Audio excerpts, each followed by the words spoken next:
High trust. I want you to think about those two words. High trust. What does it mean? See, most people, according to Todd, in our business, most times quantity is a higher standard of measurement. Quantity. I'm working on the law of the broom today. Most sales careers are quantity heavy. But is high trust about quantity or is high trust about quality? Seriously, I was on a coaching call this morning and we just had a nice chat with a guy that had a relatively new assistant. And she made a little mistake, nothing catastrophic, nothing he couldn't fix. And the comment went that he told her, you should have done it this way. Well, she didn't know how to do it yet. So as soon as he said you should have, it kind of affects the trust. So trust is internal inside of your team, how you have their back, how you work with your team, and trust is external, how you build trust with people, clients, referral partners.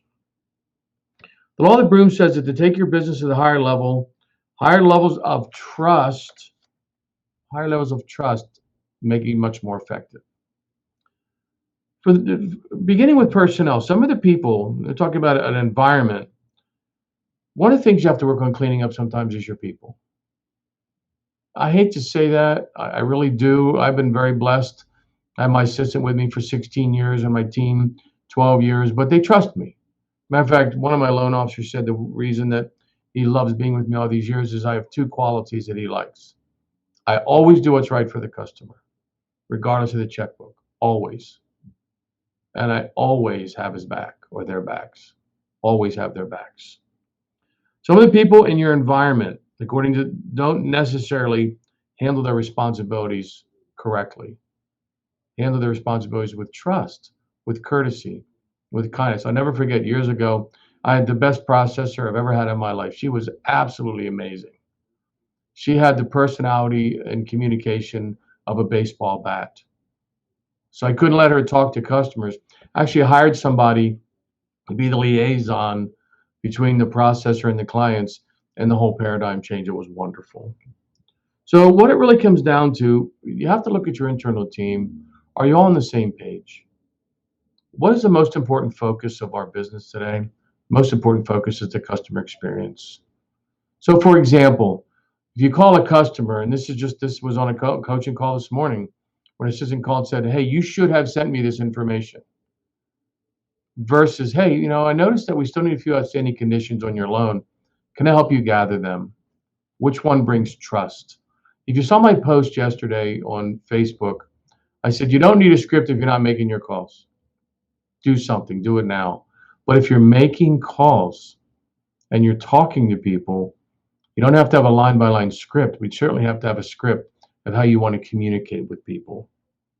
So, do you have good job descriptions inside your environment? Do you have good job descriptions and good conveyor belts of how you want things done? Do you? I mean, seriously, are you working time trying to figure out to put out fires versus prevent fires? As Todd has said many times, in order to go fast, you have to slow down. If you don't do it right the first time, and all you loan officers listening to this, if you don't do it right, if you don't take a complete mortgage application, you don't present a great picture, you don't write a roadmap or a narrative, you don't have good supporting documentation, which takes a little more time up front, but it saves hours on the back end. If you're not doing it right up front, when do you have time to do it right later? And that really, in this time period of exorbitant volumes, it gets harder. But the philosophy applies.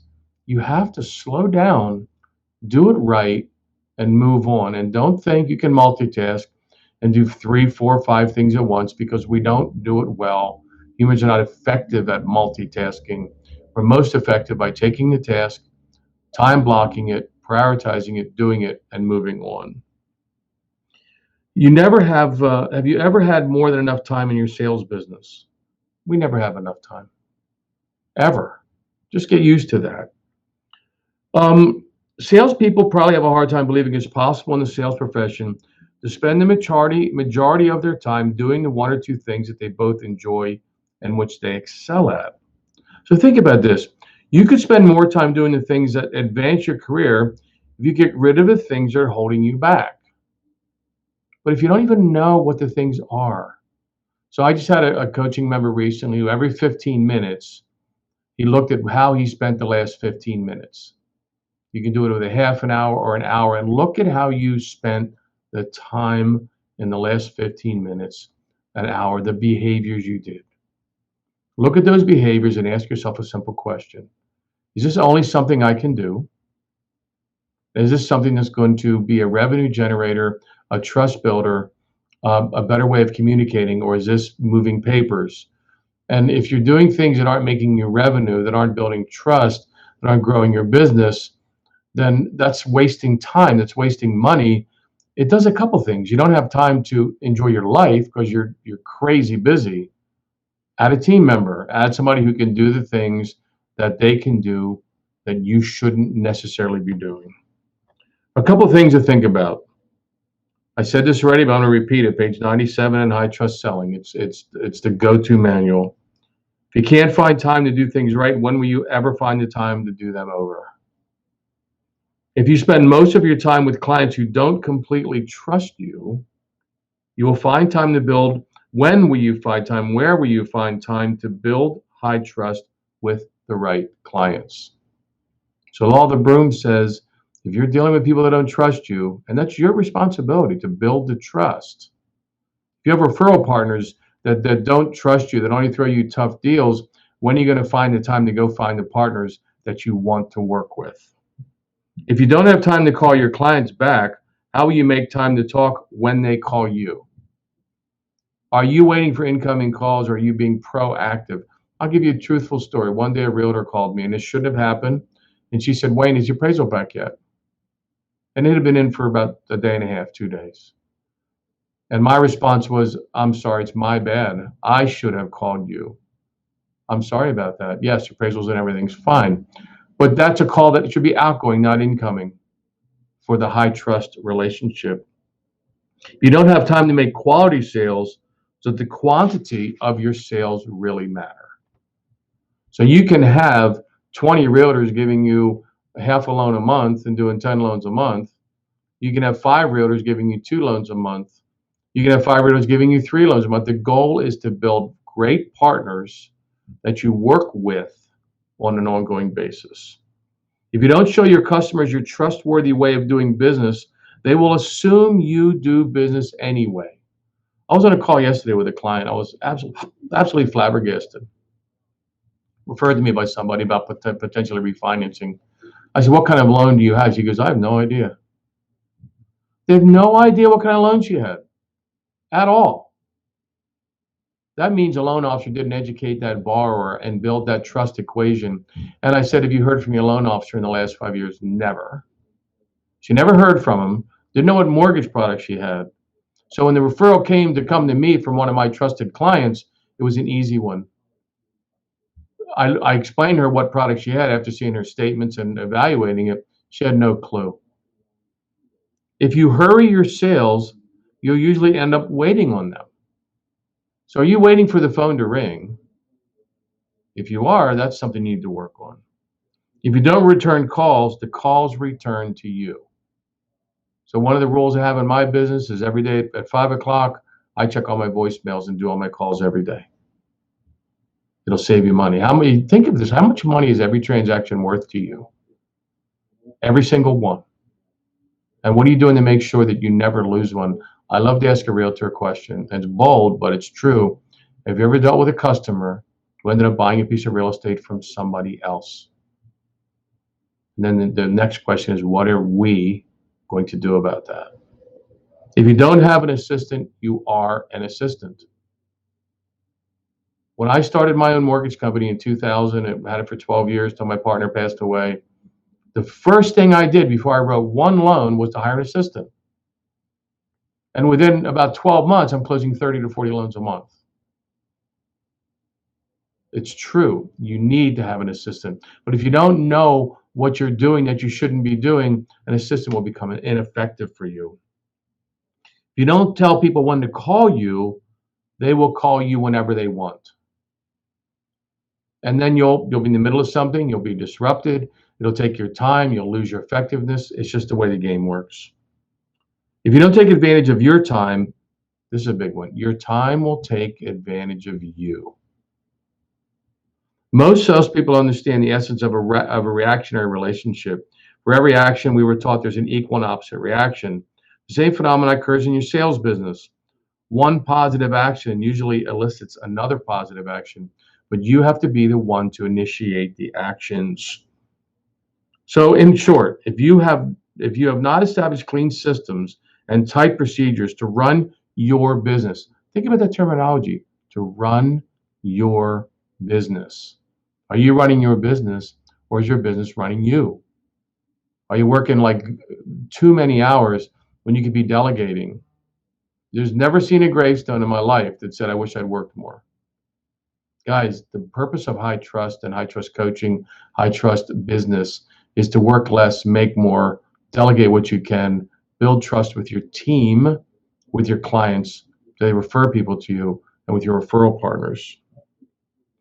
High trust doesn't happen arbitrarily.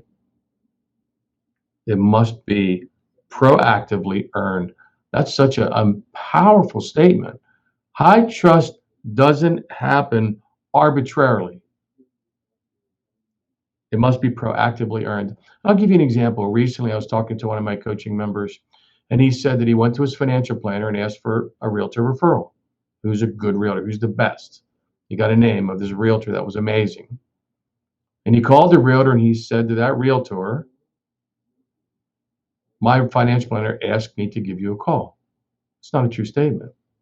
And it wasn't impacting, and they didn't work for him. Dialogue, scripting might be better to say, I asked my financial planner who's the best realtor in town. Who's the best? Who cares about the customer relationship? Who cares about the client experience? Who would you think is the best? My financial planner gave me your name. Of all the realtors in town, he gave me your name because I asked. And that makes me want to find out why. That makes me understand why your name. What is it about you that created that much of a glowing referral? I want to get to know you better. And that's an honest statement. When your business is cleaned up, your time is freed up. If you don't have processes and you're reacting all the time, give you an example. I'm talking with one of my coaching members, and he was struggling because he'd have all these to-do lists. He'd get it with all these things throughout the day that would distract from productivity and effectiveness. And all he did was decide to have a team huddle every morning for 10 minutes. Just a huddle. What's on the plate today? What hurdles do we have to jump? What can we proactively tackle, and build a list? And who's going to do it? And every day that list keeps on going. But they're proactively looking at what needs to be done that day to minimize interruptions by controlling your business. If you don't clean up your business, you don't free up your time to do what's best for you, and you don't let other people handle the rest, you're going to not have your effective time to get the work done. That's the essence of following the law of the broom. When your business is cleaned up and your time is freed up to do what you do best and let others handle the rest. What do we do best?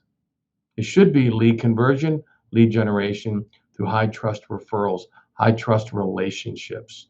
Legit. You got to build it that way. Um, that unfortunately, most new sales professionals are taught to sell. I like what Todd said on his post one day. What the problem is with mortgage professionals is they're always out there selling, and we should be providing.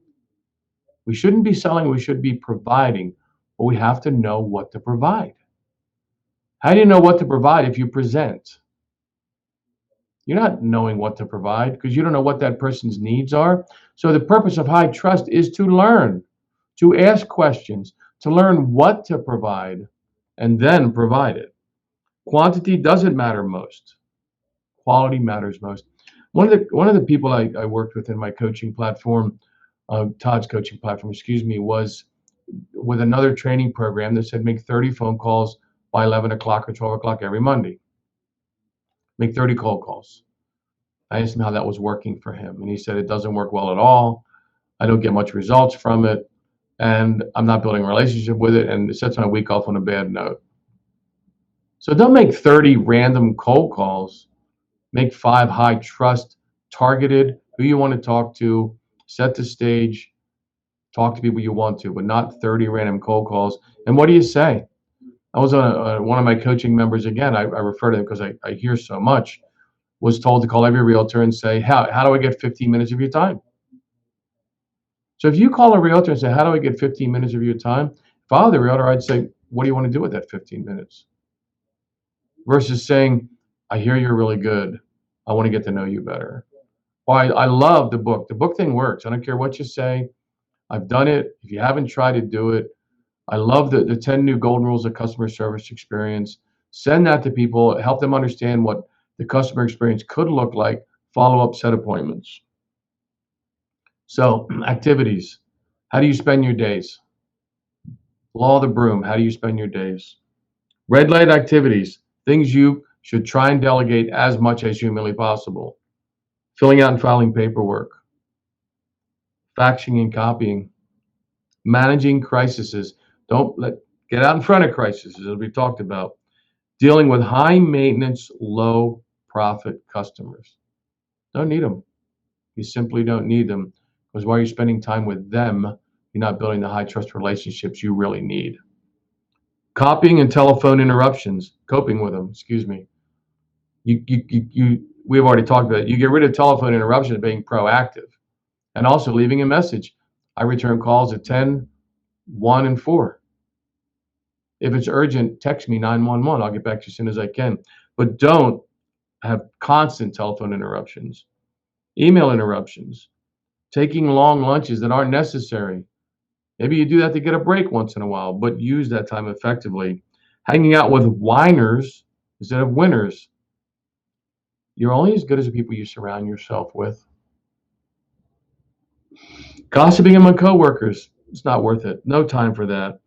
Randomly calling on prospects or calling on easy prospects or clients who don't provide good business. Green light activities. These are things that you should be doing once you get your business cleaned up and structured. High trust relationship management and growth. High trust partnership planning. High trust referral follow up. One of the behaviors that is the most effective return on investment in the mortgage business, in my opinion, I don't think it's just my opinion, I think it's a fact. Are you calling every pre qualified customer that you've ever spoken with on a regular basis, weekly, bi weekly? Are you calling those people? Have you ever made a phone call to somebody you talked to a month ago to find out that they bought their money from somebody else? The most important ROI is follow up on people that have been a lead to you, that you met with or you spoke with. You need to follow up on them. I was coaching one of my coaching members, and we looked at his conversion ratio from phone call to app. It was like 8%. 8%. Through some technology, through some techniques, through some communication, he jumped out to 40% in 30 days. Think about the difference of converting 32% more leads. What that mean to your business, and what are you doing to make that happen? I trust partnership planning, new client prospecting. I love when I love this story of Todd told in California a couple of years ago. A young lady worked for a farm and home lending bureau and decided to get into the residential real estate business. It became one of the tops in her firm, literally inside of 6 months. But in the first 2 months, she handed out 3,000 business cards. Every time money left her hands to pay for something, there was a business card attached to it. Every teacher, everybody she knew, her Christmas card list, everybody knows what she does for a living. Amazing, it's brilliant. Adding value to key clients. Are you adding value to your key clients or asking for business? And that goes back to the law of the reciprocity. What are you giving? What are you teaching? What are you sharing? Todd says it many, many times with referral partners. The goal is to help them do more business. Are you calling them and saying, what can I do to work with you to help you do more business, to close more transactions? What can I do to help you have a higher conversion ratio? What can I do to help you win? Are you looking to help them win or get a deal, a transaction? The 100% question asks this: what would your career look like if you could spend all your time, work hours on the few things that produce the greatest return of your time? What would your business look like if you literally could spend the time doing the things that bring you production, not the things that distract you? And it does start with slow down to go fast. Do it right the first time. So that goes back to time blocking, because time blocking is really important. You say, I don't have the time, I'm too busy. Right now, are you looking at 2021 and saying, what percentage of my business is going to come from realtors? What percentage of my business is going to come from my referral partners? Where is my business going to come from next year? Where am I going to make it come from next year? Where's my business coming from? And how are you going to make that happen? We're so reactionary in this drinking from a fire hydrant reality we're in right now that we're not planning on the future. We're not planning on what comes next. We're not building relationships. We're reacting to volume. What percentage of your business right now is refi versus purchase? My percentage is 75% purchase. I'm happy with that. Should be higher, actually. But what percentages should you even know what the percentage of your business is that's purchase centric? And what are you doing to make sure that next year your business comes from those sources? And while you're handling all these refinances, you're not ignoring the people that will bring you success next year and the following year. Do you have a business plan? Do you have any way of tracking what you're doing? Are you even looking at this? Time blocking is an important part of cleaning up your business, because once you clean it up, then you build it. Are you scheduling your priorities rather than prioritizing your schedule? Do you even have priorities? What are you going to do with your time? Are you predefining green activities that are necessary for your business to excel? They're necessary. Are you incorporating green blocks of time into your daily schedule that help you maintain a sense of predictability and certainty? Are you predefining times when you will do this? Because if you don't prioritize your behaviors, you probably won't do them. Um, Time blocking is not trying not to waste time. It's not that. It is not a rigid declaration. It is not yellow post-it notes all over your desk. It is not a to-do list. It is not a quick fix. If you're not prepared and you're not spending your time on activities that bring you business, activities that grow your trust, what are you doing with your time? I mean, literally, what are you doing with your time? So time blocking is one of the most key components to being prepared. When I remember this, and it was huge. This was a long, long time ago. When I went to Dunkin' events in California, me and one of my partners, Leslie, one of my partners, Scott, we went together. We're part of the same team, same company for over 10 years now. We came back from the high trust event, and we spent 1 hour every week, shut the door, nothing else interrupts us, totally time blocked, and spent 1 hour on our conveyor belt every single week for 6 months. And we had it tuned to where if a phone call came in and a client said, or somebody said, hello, is Wayne in? My assistant knew to ask, I'm not sure, let me check. You might be with a client. Is this about a new loan or is this about a loan in process? And if it's about a loan in process, she would say, oh, I know, I think Wayne is, let me check, but let me get you over to his processor. She'll take care of that right now for you. And that probably eliminated half my incoming calls. But we worked on this time and time again, a conveyor belt. So for example, I was talking on a coaching call this morning, and he had the assistant call the client. And again, say, you should, Wayne told you to get me these things. We don't have them by now. You should have sent them in. Can you get them for me? See, my was different. When I did mine, I had a check sheet. of the things I had, the things I needed. The things I needed, my assistant would immediately call the day after I took the application and say, I noticed there's some outstanding items needed. Can I help you gather them? Is there anything we can do to help you do that? And then she called 2 days later, and maybe 2 days later again. But after the third call, the client wasn't responsive. I made the call. I played golf with Jim McMahon. Everybody knows who Jim McMahon is. It was probably 1997, Dallas, Texas. And in those days, Jim wouldn't even take the appointment with a customer, so all the supporting documents were faxed in. There's no email, technology was different. He didn't even sit with the customer, so all supporting documents were faxed in. If you don't do it right the first time, when do you have time to do it later? So, we have a couple minutes left to wrap this up, but the goal right now is to build high trust. How do you build trust? You don't build trust by doing a presentation. You don't build trust by telling people what you want them to know. I'll never forget, I was a younger man inside of a corporate office, going out calling on banks to build a wholesale division.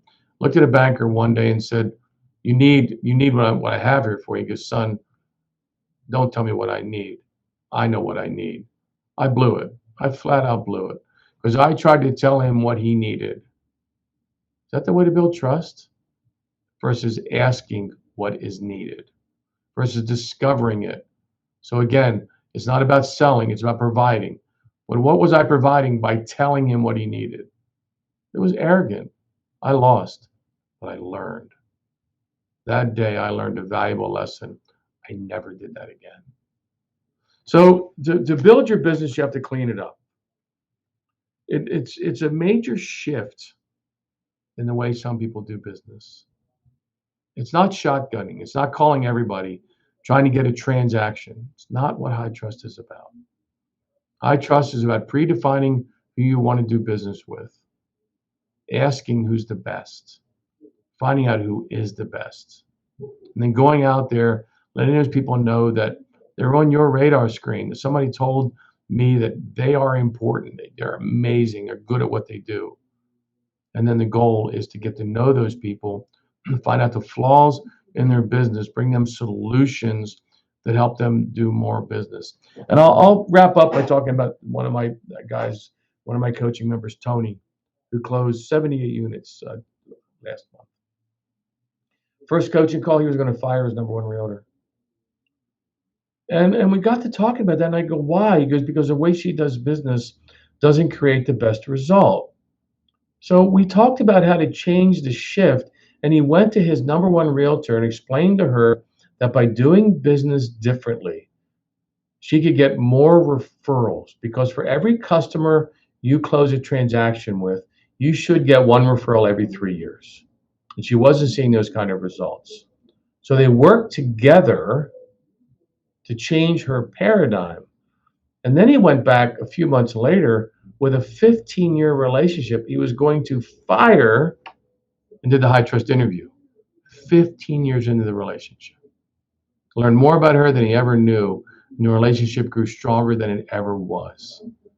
He stepped back. He slowed down.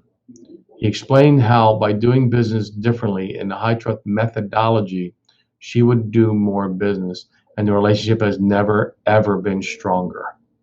It's amazing what you can do with a few changes in your business, a few changes in the way you say things to people. Are you scolding people? Are you learning? Are you teaching? Are you educating? Is it a punitive way you handle people, or is it a reward? And I ask people this all the time. Do you have a dog? This is going to sound crazy, but how do you teach a dog to do well? You reward great behavior. If you are mean to a dog, it's not going to get you any result. But rewarding good behavior, teaching good behavior, showing new processes to learn how to grow and build your business together with your referral partners is what high trust is all about. I'm hoping that today some of these tidbits were helpful. I'm hoping that today some of these tidbits were insightful. Truthfully, if you don't have a coach, get a coach. It's important. It'll hold you accountable. It'll help you keep your behaviors in track. It'll give you insights in the high trust methodology. Certainly reach out and let us know If you want to, hightrustcoaching.com to get more information, have a session to learn about what is offered. It's changed my life. It's changed the life of everybody that I work with in the coaching platform. They're all doing more business, but even more so, they're all having a much higher quality of life than what they had prior to high trust methodology. It's awesome. It's amazing. I want to thank you very much for your time today. If you have any questions, you know where to reach out to. Thank you for taking the time today. God bless you. Stay safe. And once again, veterans, thank you so much. You're valuable. You're important. You're mandatory. Thank you.